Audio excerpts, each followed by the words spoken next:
Selir yang diasingkan ke istana terpencil di zaman kuno mengeluarkan sebuah ponsel. Seketika muncul lemari es di istana terpencil, sofa dan mesin cuci. Saat melihat dirinya yang gemuk di cermin, wanita itu memutuskan untuk menurunkan berat badan sebanyak 100. Lalu dia memulai latihan berat yang sangat ketat, hingga membuat dirinya ramping seperti kilat. Setelah itu, dia akan membalas dendam pada kaisar. Kamu benar-benar terlalu cantik. Lihat bagaimana aku akan menghajarmu.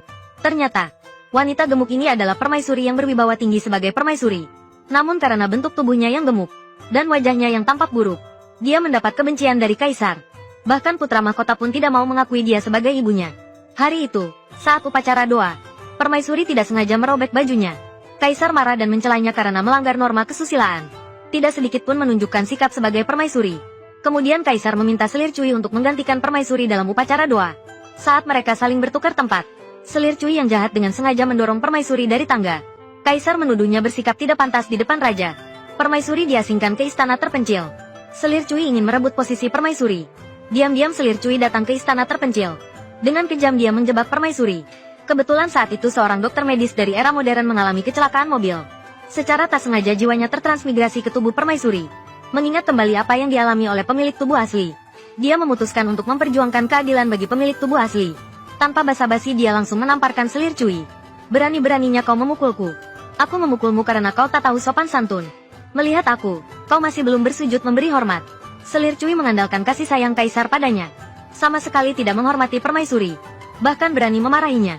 Kau hanyalah seorang wanita yang telah dibenci oleh kaisar. Permaisuri dengan tegas menyatakan kaisar tidak akan mencabut gelar permaisuri darinya. Sesuai dengan aturan istana, Selir seharusnya langsung memberi hormat saat melihatnya. Sekarang menjadi tidak menghormati hierarki. Segera memerintahkan pelayan untuk menamparnya 20 kali. Awalnya pelayan sedikit takut. Namun di bawah kewibawaan permaisuri, dia langsung maju ke depan, menamparkan Selir Cui sebanyak 20 kali dengan keras. Tepat saat itu, kaisar datang ke istana terpencil. Kebetulan melihat Selir Cui sedang dihukum. Kaisar, akhirnya Anda datang. Saya hampir mati dipukuli oleh permaisuri. Selir Cui sengaja berpura-pura tampak menyedihkan untuk mendapatkan simpati dari kaisar. Berbohong bahwa permaisuri berpura-pura bunuh diri. Tujuannya adalah untuk menipu kaisar agar datang dan berbicara baik-baik. Sebaliknya, dinasihati kemudian dihukum oleh permaisuri. Dia menangis memohon kaisar untuk menegakkan keadilan baginya. Permaisuri melihat Selir Cui memutarbalikkan fakta. Di hadapan kaisar masih ingin memukul Selir Cui dengan marah. Putra mahkota tiba-tiba maju ke depan, mendorong permaisuri sekali. Dengan marah menyuruh permaisuri menjauh dari Selir Cui. Permaisuri melihat anaknya yang ia rawat selama 10 bulan kehamilan. Ternyata mengakui Selir Cui yang kejam sebagai ibu angkat. Dalam kemarahan, berniat memberinya pelajaran. Dalam kemarahan, menyebut dia sebagai serigala ingkar dan ingin memberinya